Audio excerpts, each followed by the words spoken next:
Sabe quando a gente se depara com barreiras que parecem intransponíveis, sejam elas entre pessoas, culturas ou dentro de nós mesmos? Pois bem, neste nosso encontro de hoje, a gente vai mergulhar numa história transformadora. Uma história sobre oração, sobre graça e sobre uma salvação que simplesmente não reconhece fronteiras. Uma história que mostra como os muros que nos separam podem sim vir abaixo. Mas para a gente entender de verdade o tamanho dessa queda, primeiro a gente precisa ter uma noção do tamanho desse muro. E ele era gigante. Pensa só, o mundo daquela época era completamente dividido. Para a cultura greco-romana, era simples. Ou você era um cidadão, culto e livre, ou você era um bárbaro. Simples assim.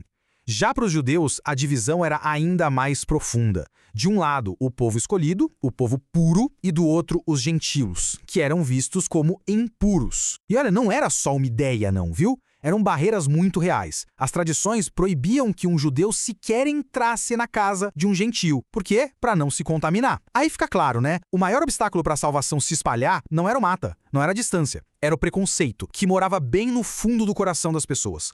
E é exatamente aí, um de cada lado desse muro, que a gente encontra os nossos protagonistas. Os dois, sem saber, estavam prestes a ter a vida virada de cabeça para baixo por um plano divino.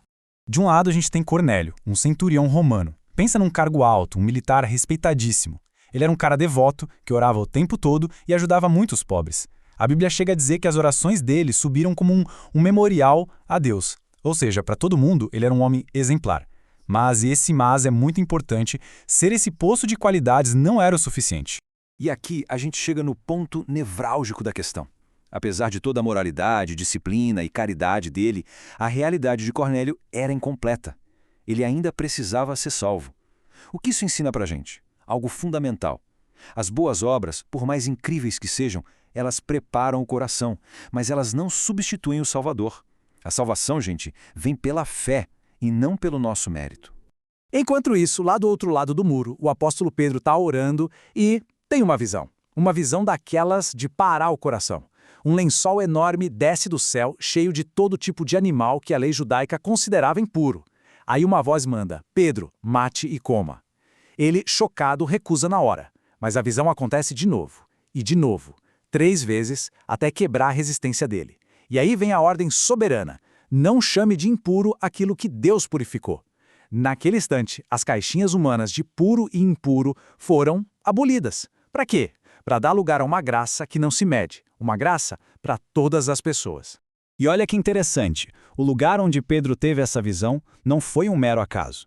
A cidade de Jope tem um peso histórico, um significado teológico que a gente precisa entender para pegar toda a profundidade da coisa. Sabe por quê?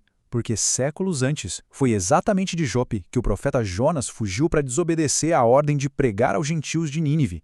Ele fugiu por puro preconceito. Agora, séculos depois, na mesma cidade, Pedro recebe a mesmíssima ordem divina. Vá, ultrapasse as fronteiras e leve a mensagem a um gentio. Jope, que era a cidade da desobediência, se torna a cidade da segunda chance. Isso prova que o plano de Deus para alcançar todo mundo, esse plano não pode ser frustrado. Olha só que incrível essa comparação. Os dois foram chamados para pregar a gentios. Jonas, o que ele fez? Fugiu, por causa do preconceito. Pedro, ele hesitou no começo, mas no fim obedeceu totalmente. E o resultado? A missão de Jonas salvou os gentios, é verdade, mas o coração dele continuou amargo, ressentido. Já com Pedro, a família gentia foi salva e o coração do próprio apóstolo foi completamente transformado. Que diferença, hein? Isso tudo nos leva a uma verdade poderosa que está aí na tela. A salvação estendida a todas as nações não é uma improvisação, mas a essência do amor atemporal de Deus. Esse plano não foi um plano B. Ele sempre esteve no coração de Deus, desde sempre. Então, toda essa preparação divina, toda essa movimentação no céu e na terra, culmina no clímax dessa história. Um encontro. Um encontro que muda absolutamente tudo. Tenta imaginar a cena. Cornélio, o poderoso oficial romano, se joga aos pés de Pedro. O poder do mundo se curvando.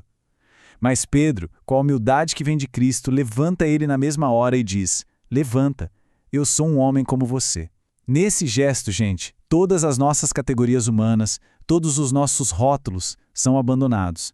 Porque quando a cruz é o centro, não existe raça superior, não existe classe espiritual de elite, existem apenas pecadores, resgatados pela mesmíssima graça. Ok, então vem a pergunta de $1 milhão. Qual foi a mensagem que teve o poder de derrubar esses muros tão altos? Não foi um novo código de moral, não foi uma nova filosofia, foi algo muito, muito mais poderoso. A mensagem que salvou Cornélio e a família dele não era sobre um o quê, era sobre quem. Era uma pessoa, Jesus Cristo. A proclamação de Pedro foi toda sobre ele, sobre como ele foi ungido com o Espírito Santo e poder, sobre como ele andou fazendo o bem e curando os oprimidos, sobre a soberania dele como juiz de vivos e mortos, e, finalmente, sobre a redenção que ele conquistou para nós na cruz e na ressurreição. E essa mensagem vai direto na ferida da divisão. Como o apóstolo Paulo diz em Efésios, Cristo é a nossa paz. Ele pegou judeus e gentios e fez deles um só povo. Ele derrubou aquela parede de desprezo que os separava. Com o sacrifício dele na cruz, Jesus não só perdoou pecados, ele criou uma humanidade nova, uma única família. E enquanto Pedro ainda estava pregando, acontece o inesperado, uma interrupção divina. O Espírito Santo desce sobre os gentios ali na hora, mostrando que ele não segue as nossas regrinhas humanas. A verdadeira conversão é isso, uma cirurgia espiritual profunda, onde Deus tira um coração de pedra, morto no preconceito, morto no pecado, e nos dá um coração de carne, um coração vivo, capacitado para obedecer, com alegria. Diante de uma prova tão clara, tão visível da ação do Espírito, a pergunta de Pedro é quase retórica. Alguém pode impedir que eles sejam batizados? Então, percebe, o batismo não é o que salva. Ele é a consequência natural, a confissão pública da salvação que já aconteceu pela fé. É o ato que nos insere oficialmente na família de Cristo, apagando os rótulos velhos e selando a nossa nova e eterna identidade. Bom, essa história toda é fantástica, inspiradora. Mas e a gente com isso? Como que isso se aplica no nosso dia a dia, na nossa caminhada? Vamos tirar algumas lições bem práticas.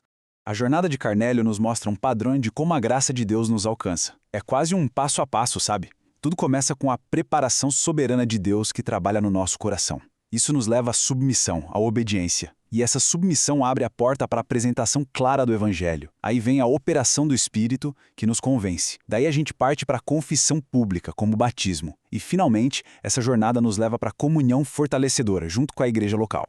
E daqui, a gente tira 3 lições vitais para a nossa vida. Primeiro, cultive a oração. É nesse lugar de intimidade que Deus nos prepara e mostra os seus planos. Segundo, tenha coragem para avaliar seus próprios preconceitos. Deixar o Espírito Santo apontar e quebrar os muros invisíveis que a gente constrói na mente. O Evangelho nos chama para amar quem a gente acha diferente. E terceiro, busque a comunhão. A fé não foi feita para a gente viver isolado. A igreja é essencial para nos fortalecer, para validar o que a gente vive com Deus e para nos ajudar a abraçar todo mundo sem distinção. E a gente termina com essa reflexão. Essa história poderosa nos convida a olhar para dentro e a perguntar, com toda a sinceridade, quais são os muros que o preconceito, o medo ou as nossas tradições construíram na minha vida? E quais desses muros o Espírito Santo quer derrubar hoje?